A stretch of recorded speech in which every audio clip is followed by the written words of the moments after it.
Okey, contoh soalan nombor satu. Okey, baik.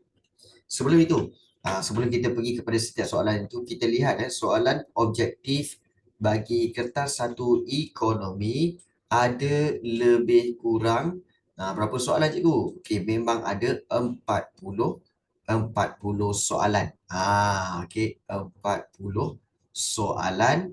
Okey, dan soalan 1 hingga soalan 35 adalah soalan-soalan pilihan aneka pilihan jawapan. Ya, aneka pilihan jawapan. Dan kalau kita lihat bagaimana ianya disusun. Okey, soalan nombor satu, okey, nombor satu ekonomi, nombor dua masalah kekurangan. Okey, ini semua. Okey, nombor tiga faktor pengeluaran. Kemudian soalan yang keempat, okey, kos lepas. Okey, empat. Kemudian soalan yang kelima, keluk kemungkinan pengeluaran. Okey, baik. So, keluk kemungkinan pengeluaran 5, 6. Kombinasi pengeluaran makanan dan pakaian. Okey. Jadi itu semua. Okey, 7. Faktor kerajaan, campur tangan. 8. Keluk permintaan. Maknanya, soalan nombor 1 hingga soalan nombor 7 sebenarnya diambil daripada bab 1 form 4. Okey. Okey. Jadi dia bermula dengan bab 1 form 4. Kemudian soalan seterusnya, soalan 8. Bila masuk je keluk permintaan, itu dah masuk bab 2. Okey, iaitu berkaitan dengan pasaran. Okey, 8. Okey, bab 2. Kemudian 9. Penentu penawaran bab 2. Kemudian kita lihat juga soalan nombor 10. Okey, ketidakseimbangan pasaran bab 2 juga. 11. Keseimbangan pasaran barangan bab 2. Okey, kemudian soalan nombor 12, keluk penawaran bab 2. Okey, keanjalan harga penawaran bab 2.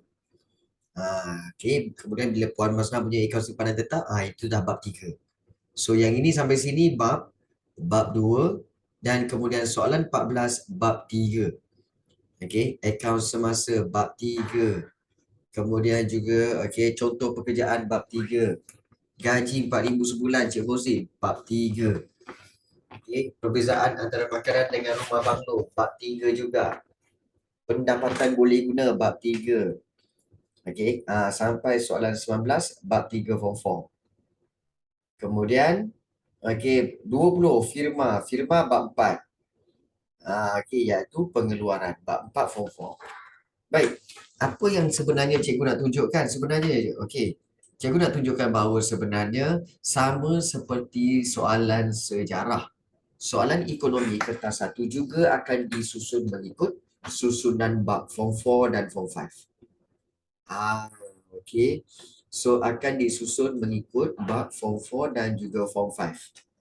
Jadi ini penting supaya kamu tahu soalan itu diambil daripada mana dan bagaimana untuk menjawab soalan itu.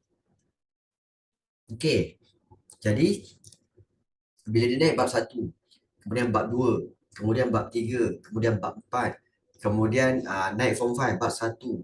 So kemudian bab 2. So sebenarnya dia akan susun begitu. Dia tak akan pusing balik. Dia tak akan buka-buka soalan nombor 1 tu dah dah bab 3 atau bab 4, tidak. Dia akan mula dengan bab 1.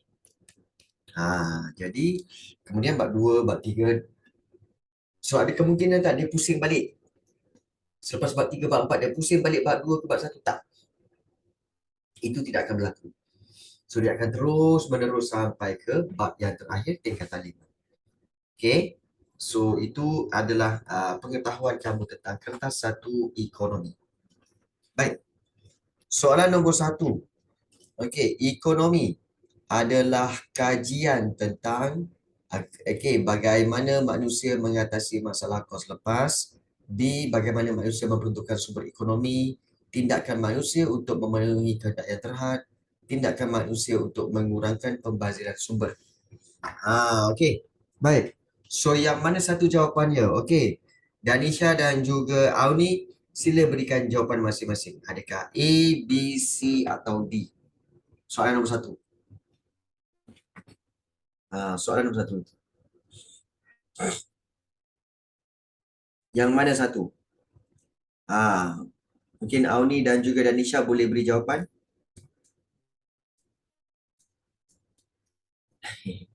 Okey. So B atau C. Okey, so Danisha kata B atau C. Jadi kamu guna teknik tembak So A tu bukan, so D tu bukan. So tinggallah B dengan C. Mana satu B dengan C ni cikgu? Baik. Perhatikan betul-betul. Fahami ayat dia. Soalan B, bagaimana manusia memperuntukkan allocate sumber ekonomi. Memperuntukkan sumber ekonomi. Yang C, tindakan manusia untuk memenuhi kehendak yang terhad. So sekarang kamu bagi tahu yang mana satu jawapannya. Kalau kamu faham dua-dua pilihan jawapan tu, kamu akan nampak satu jawapannya. So apa jawapannya? Satu. B.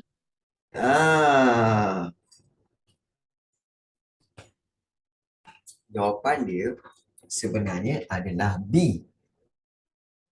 Iaitu bagaimana manusia memperuntukkan sumber ekonomi. Baik, kenapa memperuntukkan cikgu? Memperuntukkan ni maksudnya adalah to allocate sumber ekonomi. Memperuntukkan tu maknanya meletakkan satu jumlah amount untuk sumber ekonomi itu. Kemudian satu jumlah amount lagi untuk sumber ekonomi itu. Kemudian satu jumlah amount lagi untuk sumber ekonomi itu. So itu memperuntukkan. Kenapa buat macam tu? Kenapa tak bagi je semua? Kerana sumber ekonomi terhad. Sumber ekonomi terhad. Jadi sebab itu perlu allocate. Perlu peruntukkan. Berbanding dengan C, tindakan manusia untuk memenuhi kehendak yang terhad. Ini sebenarnya kenyataan ini dah salah. Sebenarnya kehendak tidak terhad. Kehendak tidak terhad. Yang terhad tu keperluan. Okey. Sumber yang terhad, ya. Tapi kehendak tidak terhad. Jadi sebab itu statement C itu adalah salah. Boleh faham jadi Syah? Okay.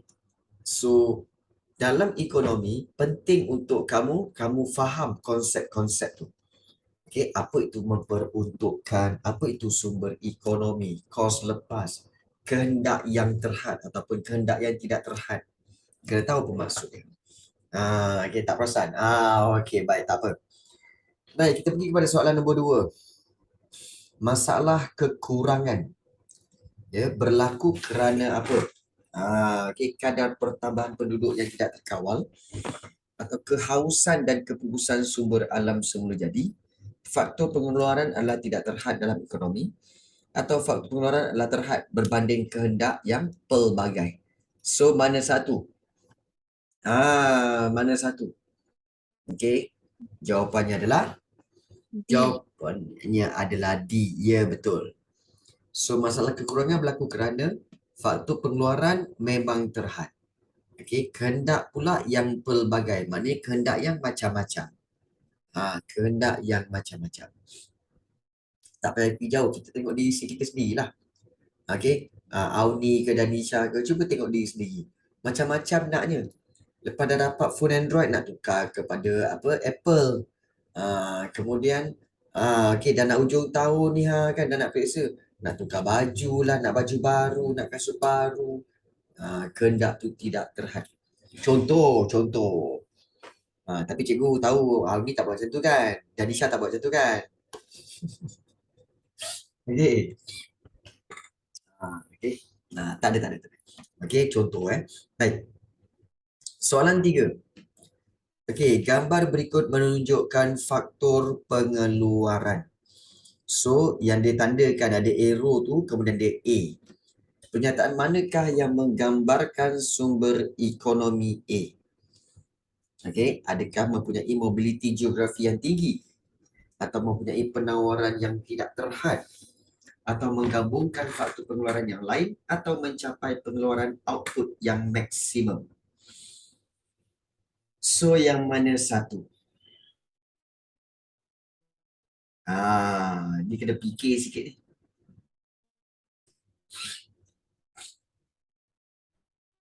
Okey, baik. Okey, Danisha telah memilih.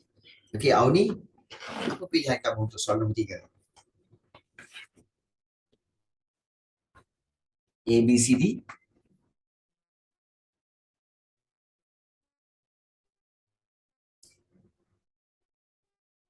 Dapat tak? Kadang-kadang diam tak dapat ni.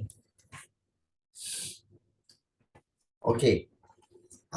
Okey. Mungkin keliru, ada yang keliru. Baik. Okey, macam ni. Mula-mula, kamu kena kenal pasti dulu. Yang dia tunjukkan A ni, okey, adalah faktor pengeluaran. Iaitu faktor pengeluaran apa ni, Danisha? Yang A ni? Faktor pengeluaran apa tu yang A tu? Buruh. Ya, buruh. Okey, yang ini buruh.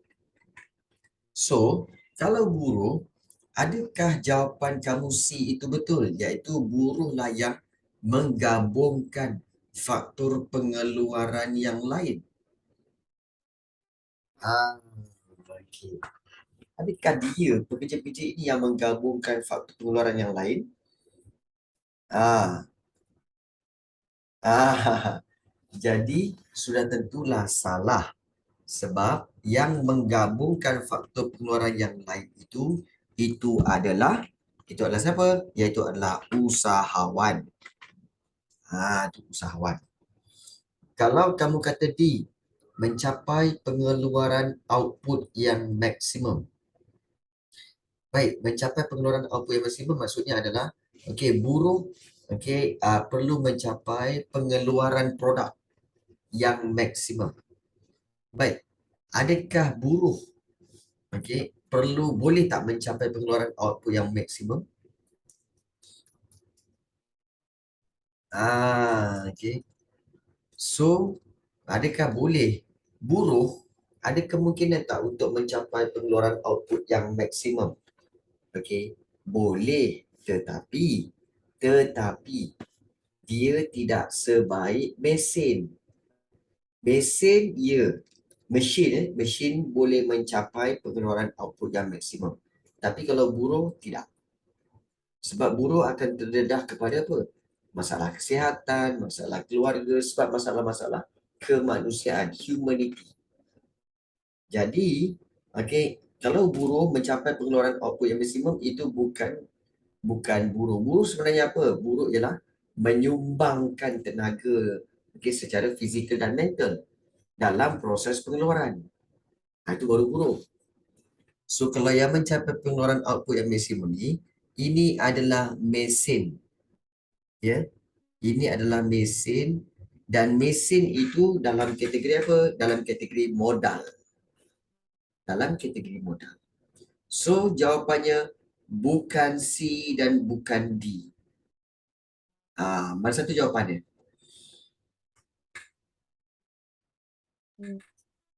B. Okey. B. Mempunyai penawaran yang tidak terhad. Kau biar betul lah ni. Tahu tak apa itu maksud penawaran? Penawaran yang tidak terhad. Maksudnya apa? Maksudnya, supply buruh ini memang banyak. Dan tidak akan kehabisan. Adakah buruh adalah faktor pengeluaran yang tidak kehabisan? Yes. Baik. Cikgu dah agak dah. Mesti korang tak tahu sebenarnya. Baik. Sebenar-benarnya jawapan dia adalah A. Mempunyai mobility geografi yang tinggi. Baik, apa itu mobility geografi? Mobility geografi itu maksudnya pindah, berpindah. Mobility ni maknanya berpindah. Berpindah ke tempat lain. Maknanya ke kawasan lain. Itu dipanggil mobility geografi yang tinggi. Maksudnya apa? Maksudnya buruh-buruh ini memang mempunyai kemungkinan untuk berpindah ke tempat lain. Adakah kemungkinan dia untuk berpindah ke tempat lain tu? Ada kemungkinan? Ya. Tinggi ke rendah kemungkinan tu? Tinggi. Sebab buruh boleh bergerak. Dia ada mobility geografi. Kemudian dia ada juga mobility. Okey, antara perkataan-perkataan mobility yang kamu jumpa okey, mobility geografi. Maknanya boleh berpindah mengikut tempat. Satu lagi, mobility fungsi. Maksudnya dia boleh bertukar fungsi.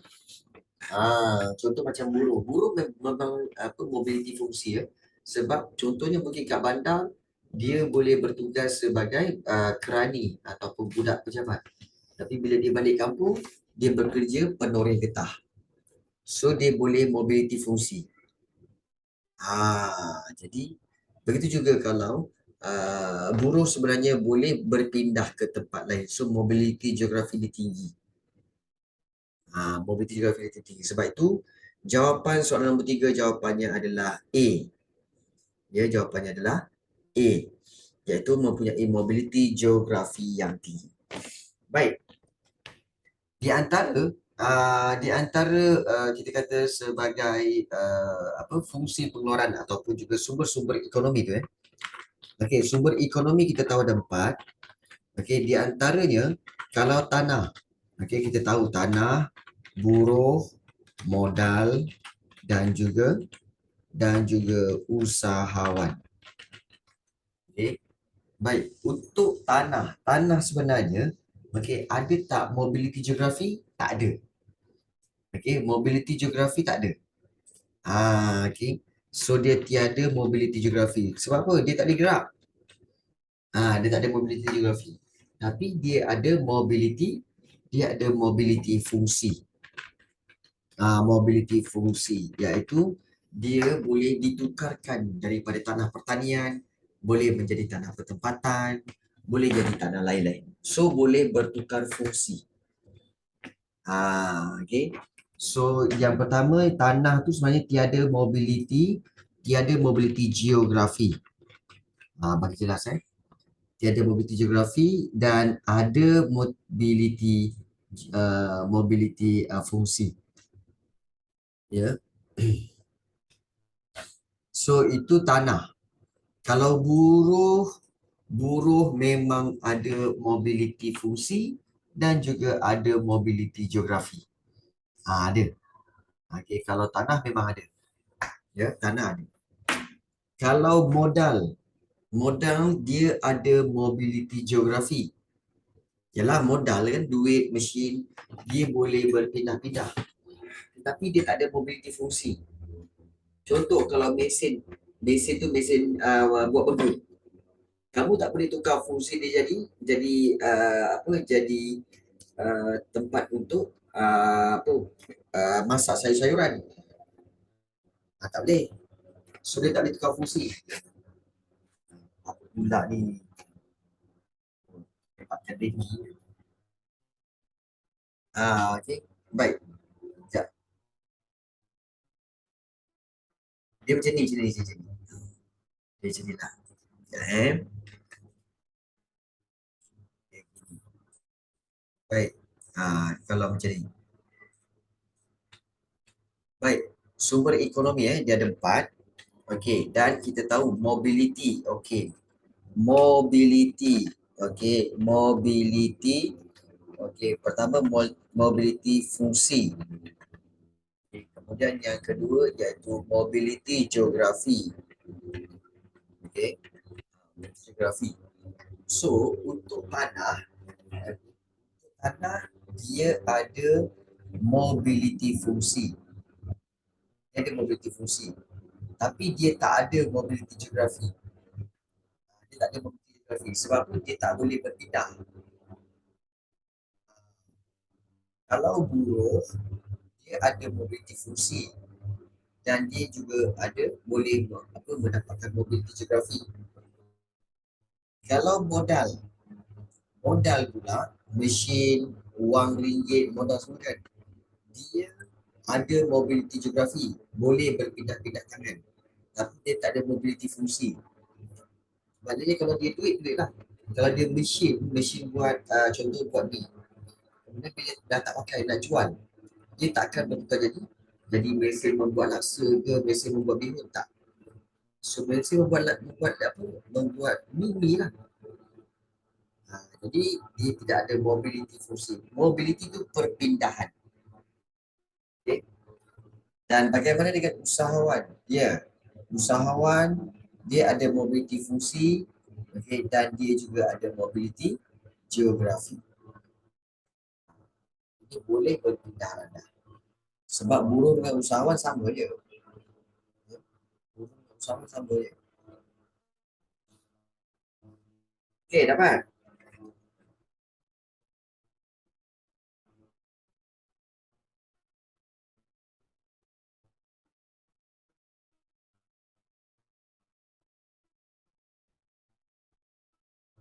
Okey.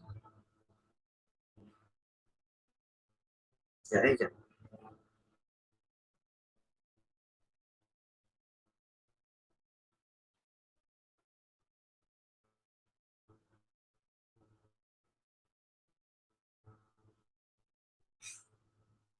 Kalau tak pusat lagi ni, sesama dengan batuk. Pasal tak sengau lagi.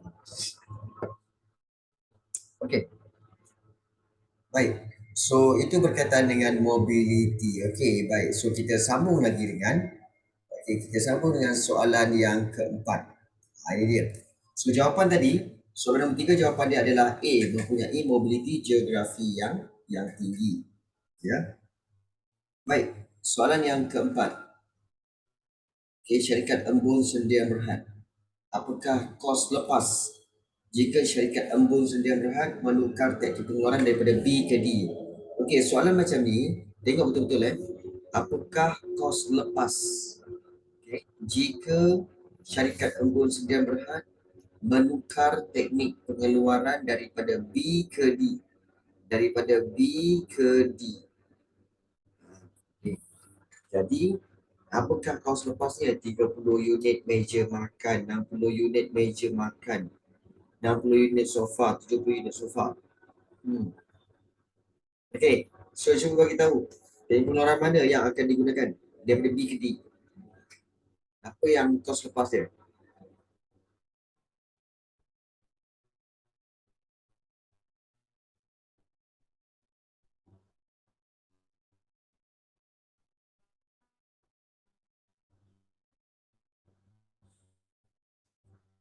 Dapat?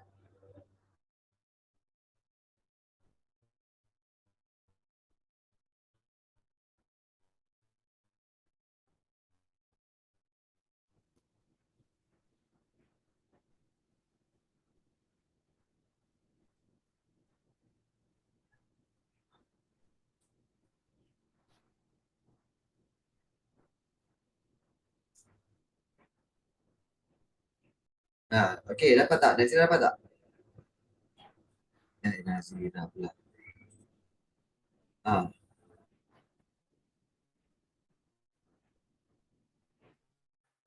B atau C? Nazira dapat tak Nazira? Soalan ni empat.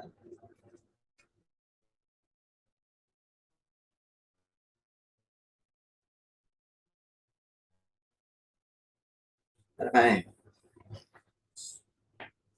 Okey, baik. Macam mana nak kira kos lepas? Okey.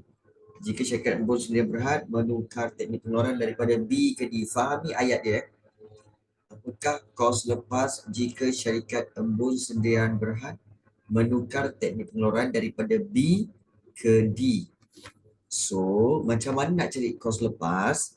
Kamu cari mana yang unitnya berkurang. Sofa ke meja makan yang berkurang? Bagi tahu cikgu. Sofa ke meja makan berkurang? Ya, meja makan yang berkurang. Sofa dia bertambah daripada 10 dia naik 70. Tapi kalau meja makan berkurang daripada 90 ke 30. Berapa dia punya kurangan? Dia punya kurangan ni kalau kamu tolakkan 90 tolak 30, jawapannya adalah 60. So 60 apa? 60 meja makan. Jadi soalan nombor 4 jawapannya adalah A. Eh, yalah. A pula. B. Sorry. B. Mai dah cikgu ni. Dah mai. Okay, jawapannya adalah B. Dapat?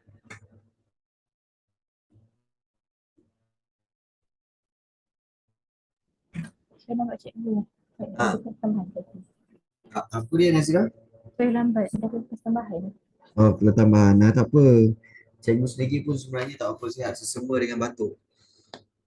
Tu yang jadi macam patut makan ubat batuk lah tu jadi macam fly sikit. Fly away. Baik. So soalan nombor 4 adalah B60. Ya, betul. Maksudnya di sini macam mana nak cari kos lepas? Nak cari kos lepas iaitu tengok pada bilangan unit. Tengok bilangan unit. Okey, kos lepas tu maksudnya apa? Apa maksud kos lepas? Kos lepas bermaksud okey, apa maksud kos lepas? Kos lepas bermaksud barang kedua terbaik yang terpaksa dilepaskan. Okay, barang kedua terbaik.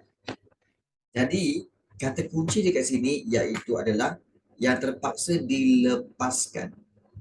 Bila dilepaskan maknanya dikurangkan. Okay, yang ditambah ialah sofa. Daripada 10, okay, bertambah sampai 70.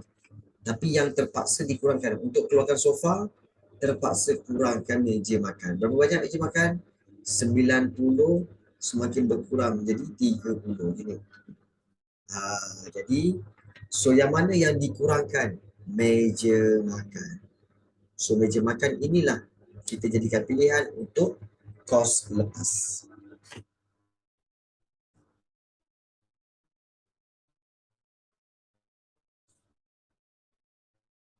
Dapat? Dapat Okey. Soalan seterusnya. Soalan yang kelima. Baik, raja berikut menunjukkan sebuah keluk kemungkinan pengeluaran. Pilih pernyataan yang tepat apabila kombinasi pengeluaran bergerak daripada titik D ke titik E. So, pilih kombinasi pengeluaran bergerak daripada titik D ke E. Yang mana kombinasi yang paling tepat? Adakah A? Jawapannya P. Makin banyak barang Y dikeluarkan dalam ekonomi. Jawapan dia B. Semakin banyak barang Y dikeluarkan dalam ekonomi. Baik. Saya tak faham keluk dia. Okey. Itulah. Okey. Sebenarnya keluk kemungkinan pengeluaran ni macam ni. Okey. Yang kamu pernah belajar dahulu ya, iaitu keluk kemungkinan pengeluaran. Okey. Keluk kemungkinan pengeluaran ini adalah satu keluk yang biasanya dia dikaitkan dengan dua barang. Barang X dengan barang Y. Dia buat perbandingan antara dua barang. Maksudnya apa sebenarnya tahu? Keluk kemungkinan pengeluaran ni, katakan cikgu ada kilang. Cikgu ada kilang. So cikgu nak keluarkan sabun dengan shampoo. Contoh nak keluarkan sabun dengan shampoo. Berapa banyak sabun dan berapa banyak shampoo yang nak dikeluarkan? Itu je dia. Maknanya kalau ini sabun, kemudian ini shampoo. Dan dua-duanya cikgu nak, dua-duanya cikgu nak keluarkan. Baik, shampoo. Baik. So, dia macam ni dan Isha. Kalau katakan D tu, kita tahu kan dia punya perkiraan macam mana? Sini kosong. 1, 2, 3, 4, 5, 6, 7, 8, 9, 10. Macam tu kan kuantiti Okey, kuantiti. Okey, kuantiti. Tapi yang ini pun sama juga. Untuk barang X ini, okey, dia pun sama juga. 1, 2, 3, 4, 5, 6, 7 dan juga 8. So di sini, okey, 8. Kuantiti juga. Okey, dua-dua ni kuantiti. Jadi bila dua-dua kuantiti, so apa yang ditunjukkan daripada keluk ini sebenarnya iaitu bila okey barang X kat sini. Maknanya barang X katakanlah 8. Berapakah barang Y? Barang Y ialah kosong. Barang Y yang kosong. Tapi apabila sabun ataupun barang X tu dia bergerak ke E. Bila bergerak dia ke E, maknanya apa? Kita tengok dia punya duit semakin berkurangan. Nampak tak? Dia semakin berkurangan. Tapi bila semakin berkurangan barang X tu, tetapi barang Y dia bertambah. Daripada kosong tadi, dia bergerak sampailah sama level dengan Will Smith. Will Smith pula. Sama. Okay, jadi sama dengan ini. Jadi dia berkurangan. Jadi kalau kita lihat kosong hingga sini, okay, dia untuk barang Y semakin bertambah. Okay. Bakal bertambah. Maknanya di sini apa? Kombinasi pengeluaran ini maksudnya apa? Maksudnya apa yang kamu kena faham iaitu semakin banyak barang Y dikeluarkan dalam ekonomi. Okay. Jadi ini soalan nombor 5. Kesal cikgu pula. Minum apa? Minum ubat batuk tadi. Kan? Ting-tong jadinya. Mamai ni. Sebab lagi tekak. Makan ubat batuk. Jadi bila makan ubat batuk ni kan, dia mamai tau. Dia macam, macam hayal. Kemudian bila cikgu nak ngajar ni macam benda aku cakap ni. Dia macam tu lah. Macam,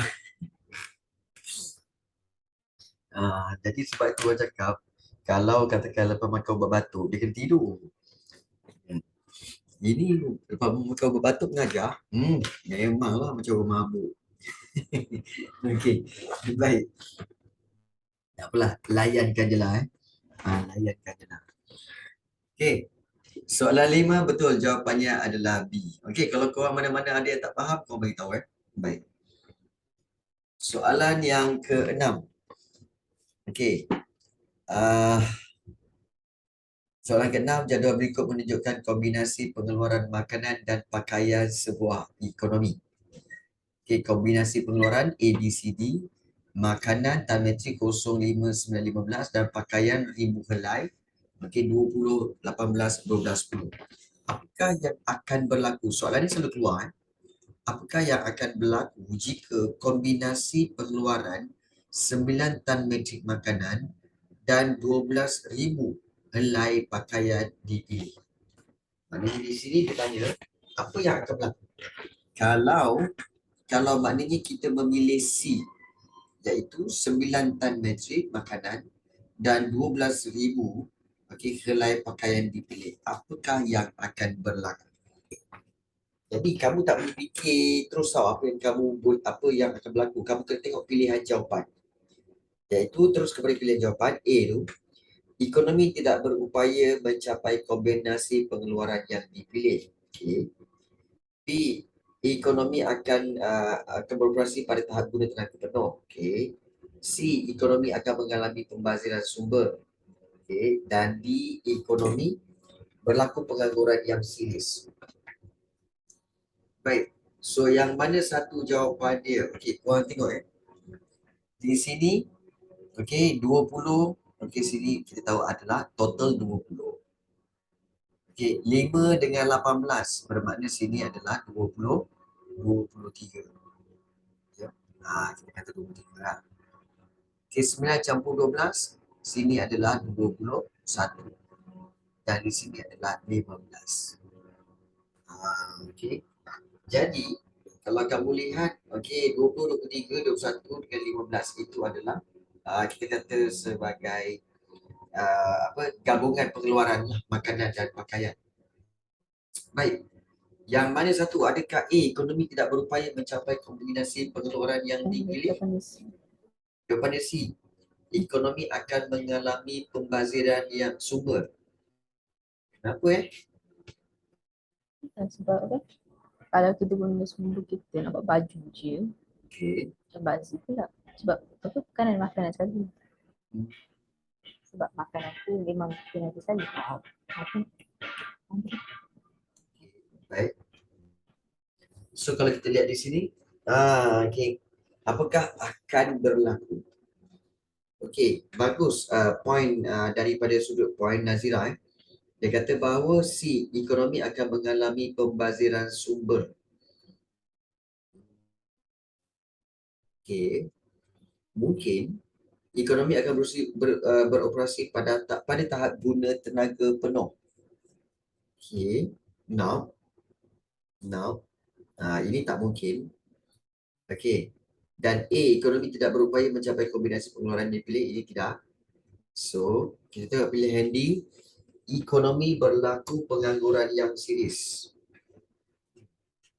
Okey. Kalau cikgu jawapan dia antara C dengan D. Okey, antara C dengan D. Okey, iaitu kerana apa? Kerana kalau kita lihat, okey, yang C, ekonomi akan mengalami pembaziran sumber, iaitu pembaziran sumber. Sumber apa yang dibazirkan?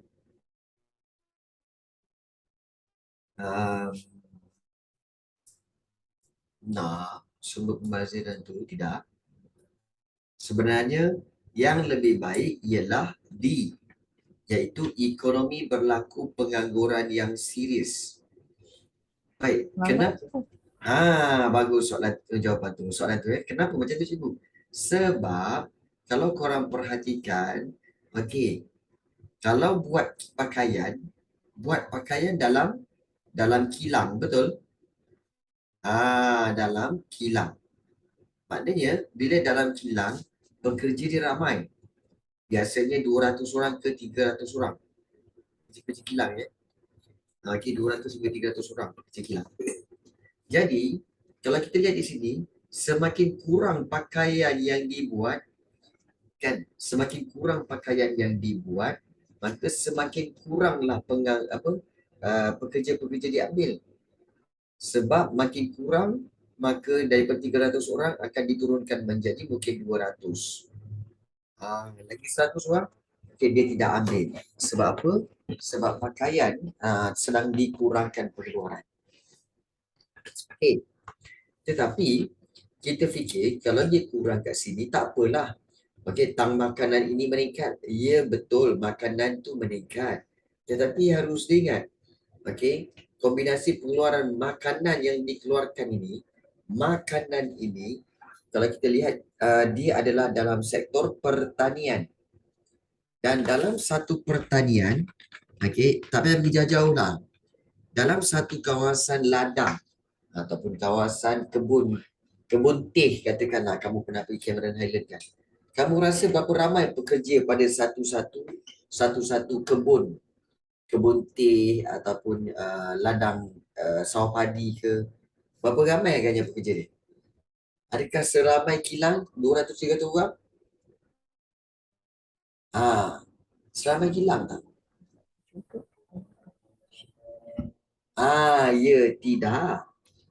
Sebab sebenarnya kalau dalam pertanian, satu tanah yang lapang tu kalau jadi cucuk tanam, dia perlu ambil cuma 3 atau 4 orang je bekerja.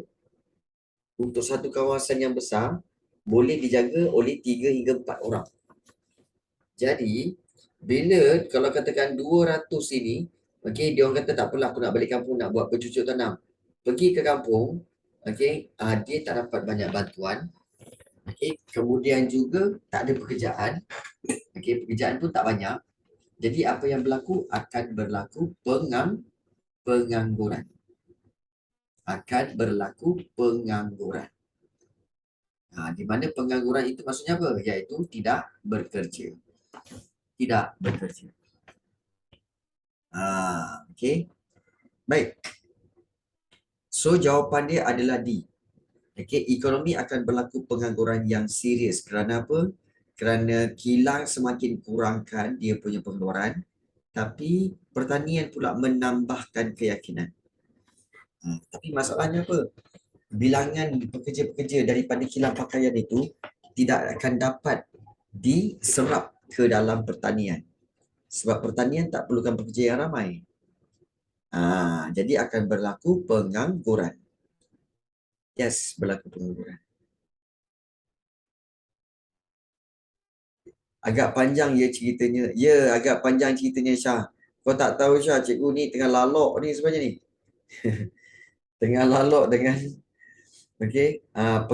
akibat pengambilan ubat batuk kerana batuk dan sesama yang tak baik-baik lagi ni. Jadi cikgu tadi ambil dah ubat batuk. Kemudian dia dah start mepek-gepek ni. Dah start mepek-gepek ni. Okey. Baik. Baru bangun cikgu. Oh ya ke? Tu lah. Okay, guys. Cikgu rasa kalau cikgu teruskan lagi nanti kan mesti lagi mamai .